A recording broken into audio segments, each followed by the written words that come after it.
YouTube channel maths brain. तो चलिए continue करते हैं पेपर कोड 430/2/3 के नेक्स्ट सॉल्यूशंस को। पिछली वीडियो तक 18 क्वेश्चंस हम कंप्लीट कर चुके हैं। अब क्वेश्चन है 19। क्वेश्चन नंबर 19 एंड 20 जो है ये भी 1-1 मार्क्स कैरी करेंगे। जैसे कि आप लोग के 18 तक क्वेश्चन थे वो भी 1-1 मार्क्स के थे, वो ऑब्जेक्टिव टाइप क्वेश्चन थे। और 19 और 20 नंबर क्वेश्चन जो है assertion and reason based question हैं। अब इसमें आप लोगों के ऑप्शंस के अंदर ए, बी, सी और डी किस तरह से फाइनलाइज होंगे उसके लिए कुछ कंडीशंस गिवन है। अब मैंने 19 एंड 20 क्वेश्चंस के लिए अलग अलग से कंडीशंस को मेंशन नहीं किया है। 19 क्वेश्चन में मैंने इसको मेंशन कर दिया और एरो लगा के 20 के लिए भी सेम कंडीशंस को आपको क्या करना है, कंसिडर करना है। क्वेश्चंस दोनों अलग अलग है बट कंडीशन आपको ABCD किस तरह से फाइनलाइज करेंगे वो आपको गिवन है। तो देखिए इसमें दिया हुआ है कि if both assertion A and reason are true and reasons R is the correct explanation of the assertion A। यदि ऐसी कंडीशन होती है तब तो आपका ऑप्शन के अंदर आपको A पुट करना है। और यदि क्या है कि दोनों assertions और reasons दोनों ट्रू हैं लेकिन reason is not the correct explanation, but जो reason है वो assertion का explanation करेक्ट नहीं है, तब आपको B ऑप्शन पुट करना है। और थर्ड कंडीशन है कि assertion A is true and R is false, मतलब एजर्शन तो ट्रू है बट रीजन क्या है, फॉल्स है। इसी तरह से यदि आपका एजर्शन फॉल्स है बट रीजन ट्रू है तब आपको क्या करना है, डी आंसर फिल करना है। अब हम चलते हैं अपने क्वेश्चन की तरफ। क्वेश्चन 19 दिया हुआ है एजर्शन। एजर्शन दे रखी है the probability of getting a prime number when a die is thrown once is 2/3। ये तो है एजर्शन। और रीजन क्या दिया हुआ है, on the faces of a die prime number are 2, 3 and 5। आपको मालूम होगा डाइस, आप जो ludo ladder and snake game खेलते हैं उसमें आप लोग जो डाइस यूज करते हैं उस पर जो है डॉट्स अलग अलग उसके 6 फेसेस पर मेंशन होती है। तो उसके अंदर 1, 2, 3, 4, 5 एंड 6 तक के आपके जो है डॉट्स मेंशन रहती हैं। तो इसके अंदर प्राइम नंबर्स क्या होते हैं, प्राइम नंबर आपको मालूम होगा, प्राइम नंबर वो नंबर होते हैं जिनके केवल 2 ही फैक्टर्स पॉसिबल होते हैं, एक तो नंबर 1 एंड नंबर इटसेल्फ। तो इस तरह से यदि हम प्राइम नंबर्स को इस कंडीशन में कंसिडर करें तो इस कंडीशन में प्राइम नंबर्स क्या क्या बनेंगे, prime numbers are, prime numbers are क्या क्या बनेंगे, 2, 3 एंड 5। तो इसीलिए क्या हो गया, फेवरेबल आउटकम्स कितने हो गए, फेवरेबल आउटकम्स हो गए आपके 3 एंड टोटल आउटकम्स कितने हैं, टोटल आउटकम्स हैं आपके 6।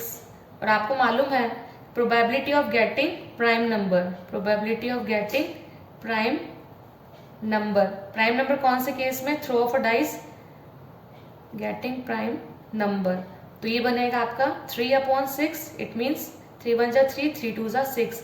हिसाब से या तो 3/6 या 1/2 होना चाहिए था बट इसमें क्या गिवन है, 2/3। इसका मतलब आपका एजर्शन तो क्या हो गया, एजर्शन हो गया आपकी फॉल्स। एजर्शन कैसी है, फॉल्स। अब सेकेंड कंडीशन गिवन है on the faces of a die prime numbers are 2, 3 and 5। तो रीजन एकदम ओके है। आप देख लीजिए यहाँ पर मैंने पहले ऑलरेडी मेंशन किया है कि प्राइम नंबर्स आर 2, 3 एंड 5। और रीजन में भी वो क्या बोल रहा है, रीजन में क्या गिवन है आपको, रीजन में दिया हुआ है प्राइम नंबर्स आर 2, 3 एंड 5। तो इसका मतलब आपका रीजन क्या हो गया, ट्रू। अब देखिए एजर्शन जहां फॉल्स है और रीजन जहां ट्रू है वहां पर उसके अकॉर्डिंग आपका ऑप्शन क्या बनेगा, यहां देख लीजिए आप, assertion A is false but reason R is true. तो रीजन तो करेक्ट है बट एजर्शन क्या है, फॉल्स है। तो आपका जो फाइनल आंसर बनेगा वो क्या बनेगा, D। तो इसका ऑप्शन नंबर D क्या हो जाएगा, करेक्ट आंसर। आई होप आपको क्वेश्चन अच्छे से अंडरस्टैंड हो गया होगा। अब चलिए मूव करते हैं क्वेश्चन नंबर 20 की तरफ। Now answer number 20। Answer number 20 भी जो है आपका एजर्शन रीजन बेस्ड है। अब इसमें दिया हुआ है कि एजर्शन है polynomial x² + 4x has 2 equal zeros. Reason R है zeros of the polynomial x² + ax where a is not equals to 0 are 0 and a। अब यदि हम एजर्शन को लें तो एजर्शन के अकॉर्डिंग वो क्या बोल रहा है कि जो हमारा ये पॉलिनोमियल इन एक्स है इसकी जो है इसमें क्या है 2 zeros आने चाहिए। अब देखो ये जो एक्स स्क्वायर प्लस 4x है, एक्स स्क्वायर 4x क्या है, ये क्वाड्रेटिक पॉलिनोमियल है क्योंकि इसमें क्या है हाईएस्ट डिग्री 2 बन रही है। जैसे कि आप क्वाड्रेटिक इक्वेशन कर चुके हैं, इक्वेशन में इक्वल्स टू सिंबल्स गिवन होते हैं और यहाँ पर क्या है सिंपली पॉलिनोमियल गिवन है। तो यदि हम क्वाड्रेटिक पॉलिनोमियल की बात करें तो इसके अंदर ये फर्स्ट टर्म है, इसकी भी हाईएस्ट डिग्री क्या है 2, और जो सेकेंड टर्म है इसकी हाईएस्ट डिग्री क्या है 1। तो इन दोनों में से जो ज़्यादा रहता है वो पूरे पॉलिनोमियल की डिग्री को रिप्रेजेंट करता है। तो इस पॉलिनोमियल की हाईएस्ट डिग्री कितनी बनेगी 2। तो जैसा पॉलिनोमियल होता है उसी के अकॉर्डिंग क्या होते हैं उसके जीरोज आंसर में आते हैं। तो इसके अंदर हाईएस्ट डिग्री 2 है तो जीरोज भी कितने बनेंगे इसके जीरोज बनेंगे 2। तो एजर्शन तो हमारी क्या हो गई, एजर्शन हो गई ट्रू, एजर्शन क्या हो गई ट्रू। अब है रीजन, रीजन में वो क्या कह रहा है कि जीरोज ऑफ द पॉलिनोमियल। तो पॉलिनोमियल इन एक्स अपने को क्या गिवन है, यहाँ पर ये तो था एजर्शन, ये तो क्या था एजर्शन।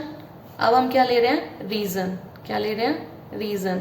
रीजन में पॉलिनोमियल इन एक्स कितना गिवन है, पॉलिनोमियल इन एक्स दिया हुआ है एक्स स्क्वायर प्लस ए एक्स, ए जीरो नहीं होना चाहिए। अब वो कह रहा है कि इसमें जो जीरो आ रहे हैं वो क्या है, जीरो है और ए है। अब जीरोज होता क्या है, जीरोज ऑफ द पॉलिनोमियल एक ऐसी वैल्यू है जो पूरे पॉलिनोमियल की वैल्यू को क्या बना दे जीरो। अब हमें चेक किसके लिए करना है, जीरो के लिए, और सेकेंडली हमें चेक करना है ए के लिए। यदि ये वैल्यूज पुट करने पर पॉलिनोमियल की कंप्लीट वैल्यू जीरो बन जाएगी तब तो ये जीरोज ऑफ द पॉलिनोमियल होंगे, अदरवाइज ये जीरोज ऑफ द पॉलिनोमियल नहीं होंगे। तो मैं पहले चेक कर रही हूँ पॉलिनोमियल इन जीरो। तो जहां जहां पर x है वहां वहां मैं क्या पुट करूंगी जीरो। तो यहाँ जीरो स्क्वायर हो गया और यहाँ पर क्या हो गया a इंटू जीरो। तो पॉलिनोमियल इन जीरो क्या बना, zero square is zero and a into zero is also zero, then polynomial in zero equals to zero. तो ये कंडीशन तो यस बनती है। सेकेंड क्या कंडीशन है इसकी, पॉलिनोमियल इन, फिर से इसको दोबारा उतार देती हूँ, polynomial in x is x square plus A x. अब हमें किसके लिए चेक करना है, ए के लिए। तो पॉलिनोमियल इन ए क्या होगा, ए स्क्वायर प्लस यहाँ ए ऑलरेडी पड़ा हुआ है और एक्स की जगह पर क्या आएगा ए। तो ये क्या बन जाएगा A square plus A into A, ये भी क्या हो गया A square. A square and A square क्या रहता है 1 और 1 ऐड हो जाएगा तो कितना बन जाएगा 2a स्क्वायर। तो पॉलिनोमियल क्या था एक्स स्क्वायर प्लस ए एक्स, मैंने क्या पुट किया था एक्स स्क्वायर प्लस ए एक्स, एक्स की जगह आपको पुट करना था ए का स्क्वायर प्लस ए ऑलरेडी है ही, एक्स की जगह मैंने क्या पुट कर दिया ए। पावर एंड एक्सपोनेंट लॉ से क्या हो गया 1 पावर ऐड होकर ए का स्क्वायर बना, 1 एंड 1 कितना हुआ 2, तो ये कितना हो गया 2a स्क्वायर। यहाँ जीरो नहीं आया, यदि यहाँ जीरो आता तो पॉलिनोमियल इन ए, तो जो a वैल्यू थी वो क्या होता है इसका जीरो होता, बट अब ये इसका जीरो नहीं है। तो रीजन क्या हो गया फॉल्स, रीजन क्या हो गया फॉल्स। अब एजर्शन ट्रू हो और रीजन फॉल्स हो, ऐसी कंडीशन आप यहाँ चेक कर सकते हैं। सी नंबर में दिया हुआ है assertion true reason false, assertion true reason false, तो इसका करेक्ट आंसर क्या बनेगा सी।